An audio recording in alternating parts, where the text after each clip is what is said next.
Yo, what's up? Here's a review for episode 5 of The Last of Us HBO show, and this episode is called Endure and Survive. And man, we really did a great job with starting back after this week's episode with Henry and Sam and just introducing those two characters from us who I really enjoyed in the video game, and seeing them here, man, they were so well used and so well brought together and everything here. And I love the new kind of backstory they've given them and how it's evolved with the new city of Kansas City, the QZ here, and being taken over, and how they're dealing with everything that's going on. I thought Kathleen in this episode really kind of built on what she had last week, which I wasn't loving, but here she seems like more vindictive, more evil, and she comes off kind of like a evil ass rebel Karen who, you know, just kind of has a motherly figure, but also she's an a-hole as well. I really enjoyed how they used her character. But like I said, with Henry and Sam, I kind of liked how, you know,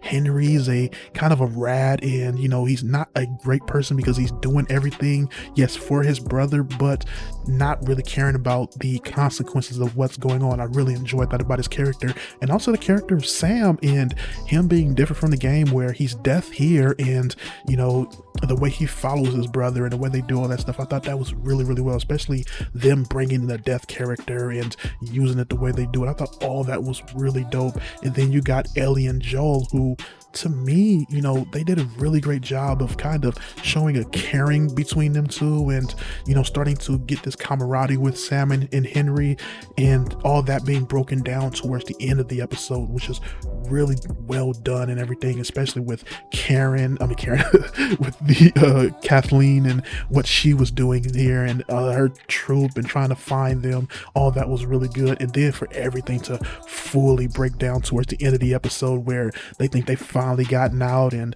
you know, things are going to be great, and how it turns out, you know, you get these swarm of the infected plus clickers and this big bloated infected dude, I think they call a bloater, from the game, and he looked really vicious and hulking in this episode, and I really enjoyed the way they did that. I do kind of miss some of the things from him from the game, where he like throws little spore bombs and stuff like that. I think they still did a really good job with him in this, and I also would have loved to have seen, you know, some small things from the game here as well, like more of the underground world and probably some more clickers than fighting and everything. But the action here was very well done. The characters were very well done. I loved how this episode ended. It was very heart-wrenching and heartbreaking, especially leading into next week's episode. And I love kind of the revenge you got here and everything. Kid clickers, all that stuff, man. Really great episode. 4.5 out of 5 stars. Just really well done. This show is just going crazy for me, and I'm